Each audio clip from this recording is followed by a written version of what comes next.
Greetings, everybody. Another quick episode of Dave's Man Cave / Dave's Garage. Got the SW-Motech little luggage system. You know, I had been using on my Yamaha, my wife's Ducati, and on the Kawasaki, the OGIO bags. And the OGIO bags are good, and they have a ram mount thing here, and you can get different size. You got the small one, and they just kind of go and click in, and you pull that strap, and it unclicks. And then you got a larger one that you can, you know, if you're going to go more traveling. I use the small ones for day to day, and they just, you know, it's nice. They just hot swap from bike to bike, and you can have different sizes and things like that for different purposes. On a scale, you know, of install, easy. It's 3 screws. You take out the stock screws, you put the 3 new screws in with the standoffs. Makes it real easy. It's a little less expensive than SW-Motech. Doesn't look as nice when you don't have the bag on. So this is the SW-Motech. It is a bit more expensive, and it is a bit more complicated. But on this bike, that's what I had to do. So the way that these mount, it mounts to the ring like you see over there. The difference is on the Streetfighter V2, this is the ring. What screws do you have to mount to? Nothing. So you order, make sure you get the Pro Series and the Pro mount. That's what you need for the V2. And I'm not doing an install video because they actually did a much better job than I ever could on their website. The instructions are actually very simple. But just to give you kind of like a quick recap, you open the cap, the 4 screws, 1, 2, 3, 4. You remove those, take the whole thing out, take it over to your workbench, and then you're going to install the new ring that they give you. And they give you all the tools and everything you need. And you just use blue Loctite and you bolt it all together. And then you come back and you screw that stock base plate there, because everything's now attached to the stock base plate with the stock cap. It's just the ring mechanism. And it goes right back in, tighten your 4 screws, Bob's your uncle. So now you've got this ring mount system. And when I think you'd agree that even though that was 2 minutes to install, this was 15 minutes to install, this looks cleaner once it's on. You don't have these big kind of flared pieces looking like you got a dinner plate or something sitting on there. I mean, it works, it's functional, but it doesn't look great without the bag. This doesn't look as bad. The mounting mechanisms are quite a bit different. These have some like roller pins, and they're all spring loaded, and there's magnets that draw this in to where it locks in really well. You put this thing together. What's also nice about this are these 4 screws. You can move the mounting plate up and down. One of the problems I had on some bikes with the ram mount is that the bag, it clicks in one position. And if you're leaning over the front, it might be hitting you in the belly. If you got a belly, it doesn't allow you to actually adjust the bag forward or back, or it might be too far forward and you can't see the dash and you want to move it back a little bit. This allows you to do that within reason. It's only got about 4 inches of adjustment, 3.5, 4 inches of adjustment, but that makes the difference of it being here or back here. And if it's back here and you're leaning over the front trying to ride aggressively, it might kind of get in your way, hit your chest, hit your chin. So I kind of move it up here as long as I can get to the key, and I still have an unobstructed view of the front for the dashboard. So how this one goes on is it's magnetic, and it just kind of drops into place. Now, read the instructions when you're installing this, because this strap, this mounting plate that's magnetic, isn't mounted to the bag. You have to install it. It's 4 screws, not a big deal. However, this red strap is up inside here, and it's tethered, it's got a clip. You need to install that. Found this out the hard way. I'm like, oh, I could just figure this out. When I put that in there, what happened was this thing locks and clicks into place. This takes a fairly good amount of pressure. See how it rolls the pins out of the way?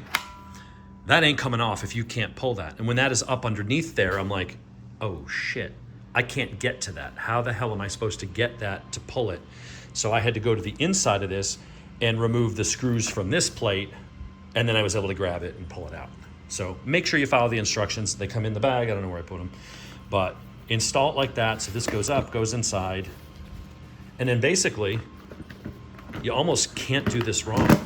It just falls in and locks in. Give it a wiggle to make sure it clicks in. That shit ain't going anywhere. So I think that actually follows the lines of the bike pretty nice. I like the red color, it accents it.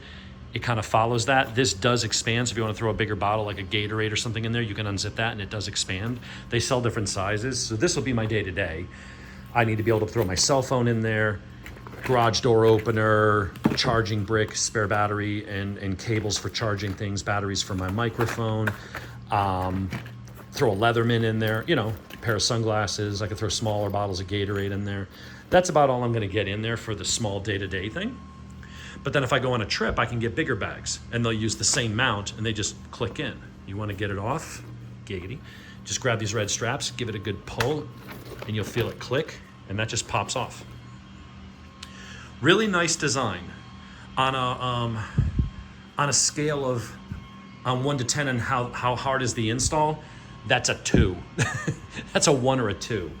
This is a 4. Yeah, this is like a 4, maybe a 5. It's not that hard. The biggest thing, honestly, is when you're taking this apart is to make sure you don't drop any screws down in the gas tank. That was the part I was most nervous about. I knew I could get the hinge undone and moved over to the new plate with the screws and mount everything up, and you're doing it over here so you're away from the table. When you're doing this, because it's going to take 15 minutes, you're going to have gas evaporating. Either cover that or make sure your garage door is open and have a fan going so that there's no buildup of gas fumes in your garage, right? And if there was a spark or something, you can cause a fire because you are going to have that gas evaporating while you're working on this. So either cover it with something, maybe just some masking tape, or have the door open, make sure the fan's on, circulating air through here so nothing's building up. That's the biggest tip I can give you. Follow the instructions that come with it. It's super, super easy. It sounds daunting because, oh, I got to take this thing out. It's okay. I took it over there, worked on it on the workbench, came back, put the 4 screws in, boom. And then the only niggle I had in the process was, and that's a word, ends with an L, niggle. It means small issue or problem. It's a British term. Don't everybody go, oh my God, I can't believe you said the N word. No, it's not that N word. It's okay. It's a word. It's okay. But that pulls that, which releases it. And this really just does, you just kind of find it, and the magnet will just grab it and go boonk, and now it ain't going anywhere. Very, very nice, very secure. The quality of the bag seems on par with OGIO. I mean, same if not a little better. I mean, they're both really good quality bags. They make good stuff. And then I'm gonna get a bigger one for travel. And then I've got my big BMW Motorrad bag, which is up there, which is similar kind of look, feel, hard rubber bottom. That's gonna mount to there. So between the two, I gotta have just my little daily shit that I just need for my cell phone and cameras and all that shit. And you know, might be a multi-tool or something. And then I'll have that for travel. If I need a bigger one, I could get it. They all use the same mounts. Just make sure, again, Streetfighter V2, and I would assume it's gonna be the same for the Panigale V2. Get the Pro mount. There's 3 different mounts. Get the Pro mount, and it'll tell you for screwless fuel cap ring, and then get the Pro bags. You need to make sure they match up so everything clicks together properly. So that, I'm probably just gonna leave it on there all the time unless I'm washing the bike, is shaping up nice. So nice little mod, fairly easy to do. I thought about doing the instructions. I was like, you know what? That's gonna distract me while I'm trying to do the work. And honestly, the instructions they give you were perfect. They were spot on. The only problem I had with them was I didn't read the part about, I just kind of looked at it and was like, oh, I'll figure this out. And I forgot to put the strap on first, giggity. So then it clicked in and I was like, shit, how do I unlock it? The strap's not there to pull on. So I had to figure that part out. But anyway, there is some more content. I'll put links to SW-Motech. I'm not affiliated with them. I don't get any money from them. But they make a really nice product. I mean, that is a really nice looking mount. I like this because of its simplicity and the fact that the mount was, you know, $18 versus $80. But that also comes with more parts. This is just a piece of molded plastic with 3 screws and three little standoff spacers. So yeah, okay, that's going to be cheaper and it's easier to install. And I would have used those. I would have just bought the ring and used the existing bags I had. I wouldn't have gone to SW-Motech, not because I think, oh, OGIO's better. It's just really, if all I had to do is buy another $20 ring and slap it on there and use the bags I already have, well, obviously that makes the most sense. But this bike didn't give me that option, and SW-Motech to the rescue. So really nice stuff. We'll talk to you guys later.